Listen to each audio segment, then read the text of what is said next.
Good evening everyone. So today lecture is on error detecting and correcting code. Error detecting and correcting code में क्या है कि कभी भी अगर हमें डिजिटल इन्फॉर्मेशन को ट्रांसमिट करना है from one circuit to another circuit, तो वहाँ पर क्या है कि मे बी हमारे पास जो है वो एरर आता है जब हम एक इन्फॉर्मेशन को ट्रांसमिट कर रहे हैं फ्रॉम ट्रांसमीटर टू रिसीवर, और you can say that from one circuit to another circuit, तो मे बी वहाँ पर हमारे पास एरर आ सकता है। तो अब अगर डिजिटल इन्फॉर्मेशन की बात कर रहे हैं तो दैट मीन्स जो डेटा होगा वो in the form of binary होगा, और इन केस ऑफ बाइनरी हम जो डील करते हैं हम करते हैं डील या तो 0 से या फिर 1 से। ठीक है जी। तो अब क्या है कि उस डेटा की जो भी हमारे पास डिजिटल डेटा ट्रांसमिट हो रहा है in the form of binary, उस डेटा की इंटीग्रिटी को मेंटेन करने के लिए इंटीग्रिटी जो होगी वो किसके बीच में मेंटेन होगी, between the transmitter and receiver. तो हम क्या करते हैं उसमें एक एक्स्ट्रा बिट को ऐड करते हैं, एक एक्स्ट्रा बिट को ऐड कर देते हैं सो दैट कि हमारा डाटा जो है वो सेम हो जाए। ठीक है, तो जो ट्रांसमिट किया था हमारे पास वही डाटा जो है वो जनरेट हो जाए। तो फर्स्ट आएगा पैरिटी बिट, इसमें फर्स्ट आएगा हमारे पास parity bit. Now what is parity bit? ठीक है, तो पैरिटी बिट जो है that is use for detecting the error during the transmission of binary information. ठीक है, पैरिटी बिट क्या है? पैरिटी बिट को हम क्यों यूज़ करते हैं? It is used for detecting error during the transmission of binary information. और पैरिटी बिट है क्या? पैरिटी बिट क्या है? An addition of an extra bit. ठीक है, parity bit is an extra bit include with binary message, जो आपने message transmit किया है टुवर्ड्स द रिसीवर। ठीक है, तो उसमें क्या है कि एक एक्स्ट्रा बिट को ऐड करना है, that is known as parity bit. तो एक्स्ट्रा बिट जो भी हम ऐड करेंगे या तो वो 0 होगी या फिर क्या होगी, वो 1 होगी, या तो 0 होगी या फिर 1 होगी। ठीक है, फॉर एग्जाम्पल ये डेटा है एनी रेंडम डेटा। ठीक है, मैं कोई रेंडम डेटा ले रही हूँ। ठीक है, अब हमें इस डेटा को चेक करना है, check the given data for even parity और ऑड पैरिटी। तो फॉर इवन पैरिटी, सपोज हम पहले इसको इवन पैरिटी के लिए चेक कर रहे हैं, तो अगर हम इवन पैरिटी के लिए चेक कर रहे हैं तो हम यहाँ पर देखेंगे कि नंबर ऑफ वंस जो हैं that should be even, number of ones जो हैं दैट शुड बी इवन। तो अब क्या है कि मेरे पास कितने नंबर ऑफ वंस हैं? 1 2 3 4 एंड 5। 1 2 3 4 5, तो दैट मीन्स अगर मेरे पास 5 वंस हैं, 5 वंस, तो that means number of ones क्या है हमारे पास इस केस में? ऑड है। और हम चेक कर रहे हैं इवन के लिए और नंबर ऑफ वंस क्या है? ऑड है। तो उस केस में एक पैरिटी बिट जनरेट हो जाएगी, जो 1 है वो हमारा एज अ पैरिटी बिट जो है वो जनरेट हो जाएगा।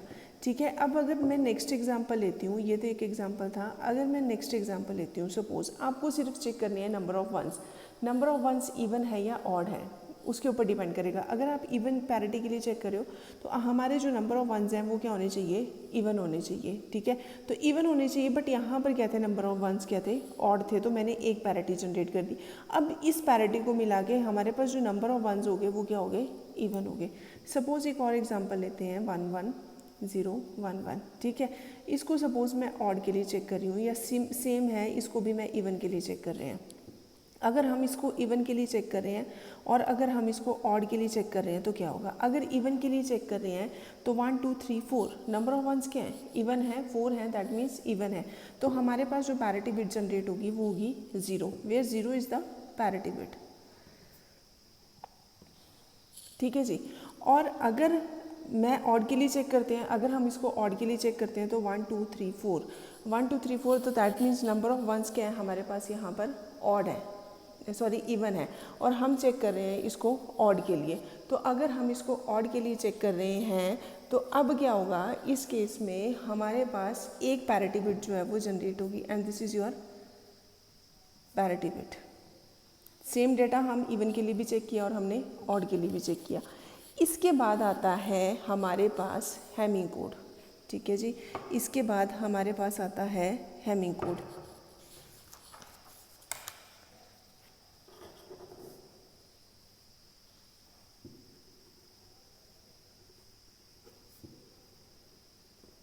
हैमिंग कोड क्या है? हमारा error detecting and correcting code है, but single bit error detecting and correcting code है। ठीक है, सपोज एक एग्जांपल है हमारे पास, सपोज मैं एक रैंडम डाटा ले रही हूँ, सपोज डेटा इज 0 1 0 1 1 0 1 1, ठीक है। अब क्या है, क्वेश्चन क्या है, जनरेट द हैमिंग कोड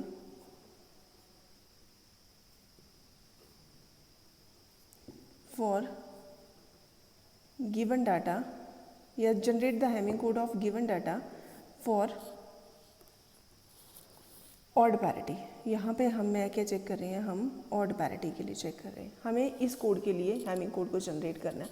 तो जब हमें इस कोड के लिए हैमिंग कोड को जनरेट करना है तो फर्स्ट ऑफ ऑल हमारे पास एक इक्वेशन है, उसको हम सेटिस्फाई करेंगे। एक कंडीशन है, कंडीशन क्या है, 2p is greater than equal to m + p + 1, ठीक है। अब इस कंडीशन को हमें सेटिस्फाई करना है। तो where m is data bits, p is parity bits, ठीक है। तो अब क्या है कि 2p is greater than equal to m + p + 1, ठीक है। तो अब डेटा बिट्स तो हमें गिवन है, डेटा बिट्स कौन सी है, ये वाली है, ठीक है जी। डेटा बिट्स ये वाली गिवन है। तो अब डेटा बिट कितनी है हमारे पास, 1 2 3 4 5 6 7 एंड 8। जो डेटा बिट्स हैं वो हमारे पास 8 है। और ये कंडीशन सेटिस्फाइड होगी हिट एंड ट्रायल मेथड से। ये कंडीशन जो है वो सेटिस्फाइड होगी हिट एंड ट्रायल मेथड से। सपोज अगर मैं 2^3 करती हूँ, is greater than equal to m is data bit. Data bit कितनी है, 8। अब पैरिटी बिट मैंने रैंडम ली है, पैरिटी बिट इज़ 3 + 1। तो 8 + 3 इज़ 11 + 12, और 2 × 2 × 2, 2 2 = 4, 4 2 = 8। तो यहाँ पे ये कंडीशन सेटिस्फाइड नहीं हो रही है।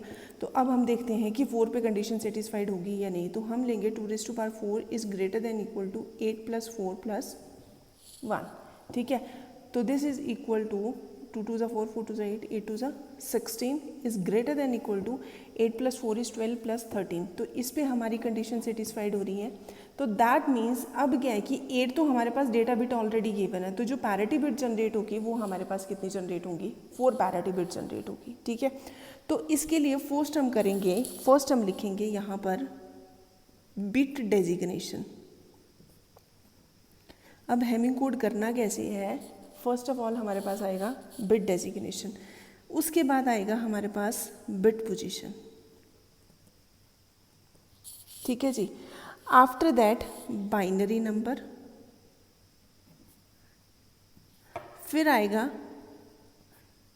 Data bits, and after that parity bit, ठीक है। ये हमारा एक टेबल बनेगा। अब बिट पोजीशन, अब देखिए मैंने कंडीशन सेटिस्फाइड करी 8 + 4 + 1। तो अब क्या है कि जो बिट पोजीशन पे आएंगी मेरे पास हमारे पास 4 पे कंडीशन सेटिस्फाइड हो रही है, ये आ रहा है 13, बट हम इसको कंसीडर करेंगे सिर्फ 12 तक। 12 तक क्यों कंसीडर करेंगे, क्योंकि +1 जो है वो जस्ट हमने कंडीशन को सेटिस्फाई करने के लिए लिया है। तो बिट पोजीशन पे पहले हम 12 तक जाएंगे। तो 12 तक जाएंगे तो ये क्या हो जाएगा, 1 2 3 4 5 6 7 8 9 10 11 एंड 12, ठीक है जी। अब क्या करना है, इसके बाद हमारी बिट पोजीशन डिसाइड होगी कि हमारी बिट पोजीशंस कितनी रहेंगी, 12 रहेंगी, ठीक है। ये कितनी रहेंगी हमारे पास, 12 रहेंगी। अब अगर ये 12 रहेंगी तो हमें हर एक का बाइनरी नंबर लिखना है। अब देखिए जी, लास्ट आपका क्या है, लास्ट है आपका 12, और 12 का बाइनरी नंबर होता है 1100। तो लास्ट अगर 12 है, इसका बाइनरी नंबर 1100 है, तो ये कहाँ तक आ रहा है, ये हमारे पास आ रहा है 4 बिट तक। तो अब हर एक का बाइनरी लिखना है, वो हमें लिखना है 4 बिट में। तो 4 बिट में बाइनरी लिखेंगे तो 0 का 001, 2 का 0010, 3 इज़ 0011, 4 इज़ 0100, 5 इज़ 0101, 6 इज़ 0110, 7 का हो जाएगा 3 × 1, 8 इज़ 1 2 3 4, 9 हो जाएगा 1001, 10 आएगा 1010, 11 इज़ 1011, और 12 आएगा 1100, ठीक है। ये चीज़ आ जाएगी हमारे पास, 12 आ जाएगा 12 का मैं यहाँ लिख देती हूँ 1100, ठीक है। ये हमने कर दिया। अब इसके बाद क्या करना है, अब हम स्टार्ट करेंगे LSB से। अब हमें एक टेबल बनाना है कि ये तो हो गया। अब बिट डेजिग्नेशन में कि कौन सी पोजीशन पे हमारे पास डेटा बिट आएगी और कौन सी पोजीशन पे हमारे पास पैरिटी बिट आएगी, वो कैसे बनाएंगे? हम एक टेबल बनाएंगे। टेबल कैसे बनाएंगे? अब हम स्टार्ट करेंगे 1 से।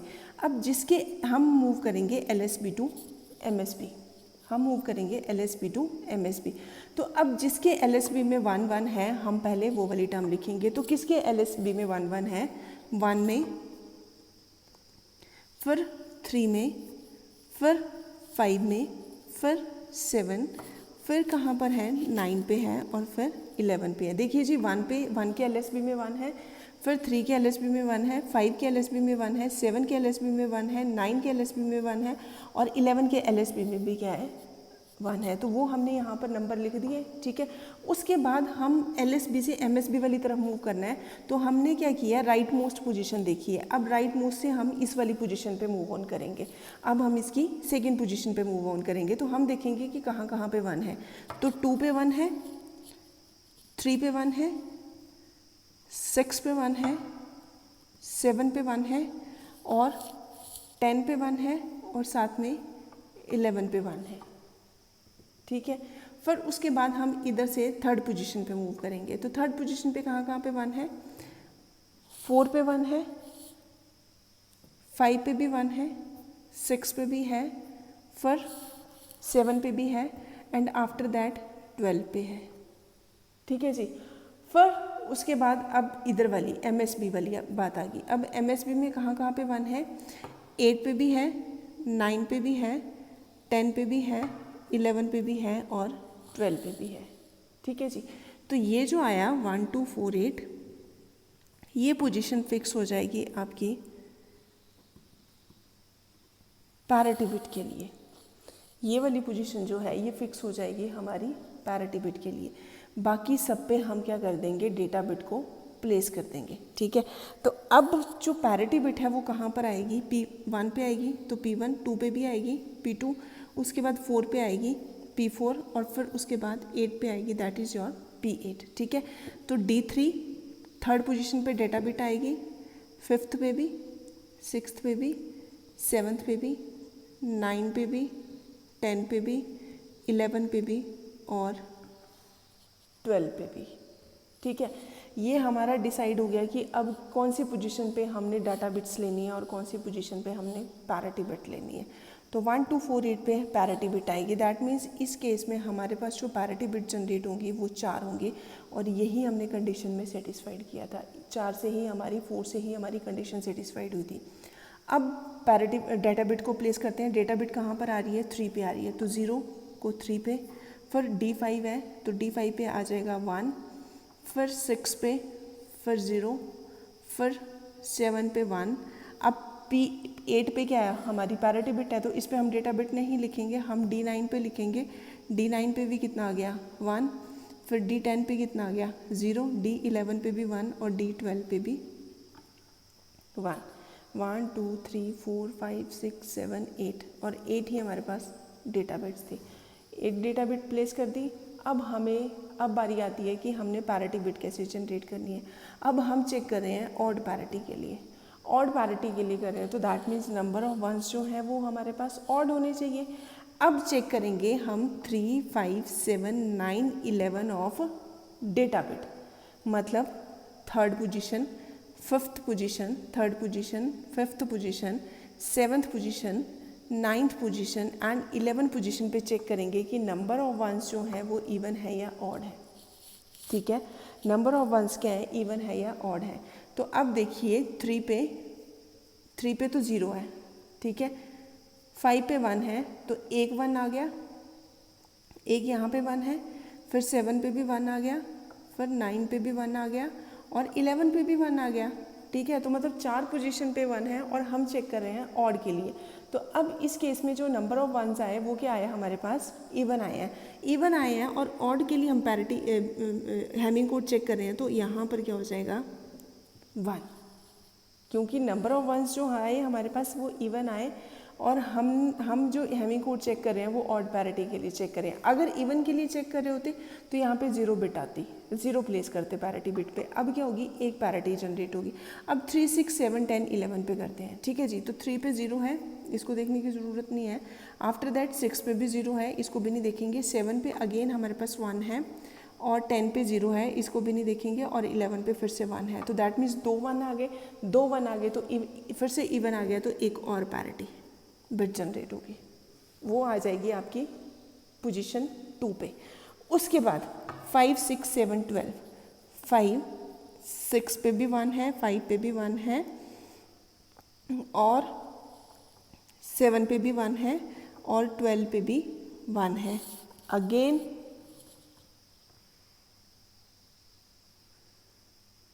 5 पे भी 1 है, 6 पे नहीं है 1, सॉरी, 6 पे क्या है, 0 है, ठीक है। फिर 7 पे भी 1 है, और 12 पे भी 1 है। अब 3 1 आ गए, 3 1, तो दैट मीन्स ऑड, तो दैट मीन्स P4 पे कितनी आएगी, 0 पैरिटी बिट आएगी।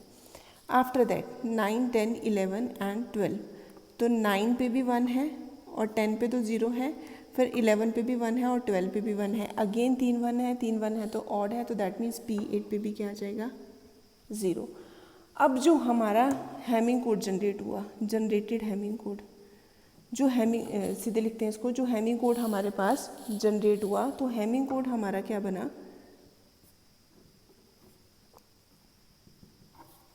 देखिए वो कैसे लिखेंगे हम, 1 1 0 0 1 0 1 0 1 0 1 1, मतलब कितनी बिट्स आनी चाहिए, 12 12 हैं। 1 2 3 4 5 6 7 8 9 10 11 एंड 12, ठीक है। जो हमारा हैमिंग कोड जनरेट हुआ वो ये जनरेट हुआ। अब हम देखेंगे कि इस हैमिंग कोड में एरर है या नहीं है। अब हम क्या चेक करेंगे कि इस हैमिंग कोड में एरर है या नहीं है। तो अब एरर चेक करने के लिए इस कोड की, ठीक है, suppose this is position 1 2 3 4 5 6 7 8 9 10 11 and 12। उस चीज़ को चेक करने के लिए कि इसमें हमारे पास एरर है या नहीं है, तो वो हम कैसे चेक करेंगे। अब हम पोजीशन चेक करेंगे इस कोड की 1 3 5 7 9 11, ठीक है। तो अब हम फिर से चेक करेंगे, तो 1 पे हमारे पास क्या है, 1 है, 3 पे हमारे पास क्या है, 0 है, 5 पे हमारे पास अगेन 1 है, 7 पे भी हमारे पास क्या है, 1 है, 9 पे भी 1 है, और 12 पे भी 1 है। तो 1 2 3 4 5 1 आए तो दैट मीन्स ऑड है, ऑड है तो 0 पैरिटी, ठीक है। फिर उसके बाद 2 3 6 7, 2 पे हमारे पास क्या है, 1 है, 3 पे क्या है, 0 है, 6 पे क्या है, 0 है, फिर 7 पे क्या है, 1 है, 10 पे क्या है, 0 है, और 11 पे फिर से 1 है। तो अब क्या है, अब क्या है, 1 2 3 1 आए, अगेन ऑड, तो फिर से 0 पैरिटी, ठीक है। उसके बाद 4 5 6 7 12, ठीक है। तो 4 पे क्या है, 0 है, 5 पे हमारे पास क्या है, 1 है, 6 पे भी क्या है, 0 है, 7 पे 1 है, और 12 पे भी 1 है। तो 1 2 3 1 आ गए, 3 1 आ गए, तो फिर से 0 बिट, ठीक है। उसके बाद 8 9 10 11 12, अब 8 पे क्या है, 0 है, 9 पे ऑलरेडी 1 है, फिर 10 पे फिर से 0 है, 11 पे 1 है, और इस पे भी 1 है। तो 1 2 3 1, तो ये 0 हम इधर से इधर चलेंगे, तो that means there is no error in the code. अगर आपको कोड जनरेट करना है, मतलब अगर हम सपोज़ मैं यहाँ पर किसी भी रैंडम बिट का कॉम्प्लीमेंट ले लेती हूँ, सपोज़ रैंडमली ले रही हूँ मैं 0 0 1 0 1 0 0 0 1 1। सपोज़ ट्रांसमिट ये वाला कोड हुआ था और रिसीव ये वाला कोड हुआ। अब हम इसमें चेक करते हैं कि इसमें एरर है या नहीं। फिर से हमें पोजीशंस चेक करनी पड़ेंगी, ठीक है। फिर से हमें इसके लिए क्या करना पड़ेगा, पोजीशन चेक करनी पड़ेगी, हर एक पोजीशन चेक करेंगे, ठीक है। तो अब देखिए फिर से 1 पे 1 है, 3 पे 0 है, 5 पे 1 है, 7 पे फिर से हमारे पास क्या है, 1 है, 7 पे 1 है। अब क्या है, 9 पे क्या है, 0 है, ठीक है, 9 पे 0 है फिर से, और 11 पे क्या है, 1 है। तो अब ये क्या हुआ, 1 2 3 4 1 आ गए, 4 1 आ गए, बट ऑड पैरिटी के लिए चेक कर रहे हैं तो हमारे पास एक एरर जनरेट हो गया, 1 पैरिटी बिट जनरेट होगी, ठीक है। फिर उसके बाद 2 3 6 7 10 11 पे चेक करेंगे, तो इस पे चेक करेंगे तो 2 पे 1 है, ठीक है जी, 3 पे 0 है, फिर 6 पे फिर से 0 है, 7 पे 1 है, और 10 पे 0 है, और 11 पे क्या है, 1 है। तो 1 2 3 1 आए, 3 1 आए, तो दैट मीन्स 0 पैरिटी बिट। फिर उसके बाद 4 5 6 7 और 12 पे, तो 4 पे क्या है, 0 है, 5 पे कितना है, 1 है, 6 पे अगेन क्या है, 0 है, और 7 पे क्या है, 1 है, और 12 पे भी क्या है, 1 है। तो 1 2 3 अगेन 0 जनरेट हो गया, ठीक है। फिर उसके बाद अब हम चेक करेंगे 8 9 10 11 12, तो 8 पे 0 है, 9 पे भी अब क्या है हमारे पास, 0 है, 10 पे 0 है, 11 पे भी 0 है, और ये कितना आ गया, इवन आ गया, 2 1 जनरेट हुए हैं 11 और, तो फिर से एक। अब हम इधर से डाउनवर्ड टू अपवर्ड चलेंगे, तो डाउनवर्ड टू अपवर्ड चले तो ये आया 1001। दिस इज़ द 1001 का डेसिमल इक्वलेंट होता है 9, 1001 का डेसिमल इक्वलेंट होता है 9। तो दैट मीन्स हमारी 9th पोजीशन पे जो है वो क्या है, एरर है। तो अगर 9th पोजीशन पे एरर है तो हम इस बिट का जस्ट कॉम्प्लीमेंट कर देंगे, यहाँ पर क्या था, 0 था, तो कॉम्प्लीमेंट करके यहाँ पर हो गया 1, तो जो एक्चुअल कोड ट्रांसमिट हुआ था अब ये वही कोड बन गया, ठीक है। तो ये था हैमिंग कोड पे लेक्चर। प्लीज़ अगर आपको मेरे लेक्चर्स समझ में आ रहे हैं, आपको पसंद आ रहे हैं लेक्चर, तो प्लीज़ चैनल को लाइक कीजिए, शेयर कीजिए एंड सब्सक्राइब कीजिए। एंड वन मोर थिंग, मैं आपको इतना बताना चाहूँगी कि HP टेक्निकल यूनिवर्सिटी के अकॉर्डिंग जो DST का सिलेबस है, DST stand for the digital system design, तो उस करिकुलम के अकॉर्डिंग जो DST का सिलेबस डिज़ाइन हुआ है, ये सारे लेक्चर मैं उस सिलेबस के अकॉर्डिंग ही अपलोड कर रही हूँ। तो प्लीज़ जो भी CSE स्टूडेंट्स हैं उनके लिए लेक्चर जो हैं वो फ्रूटफुल रहे होपफुली। तो प्लीज़ चैनल को लाइक कीजिए, शेयर कीजिए, सब्सक्राइब कीजिए। Thank you so much.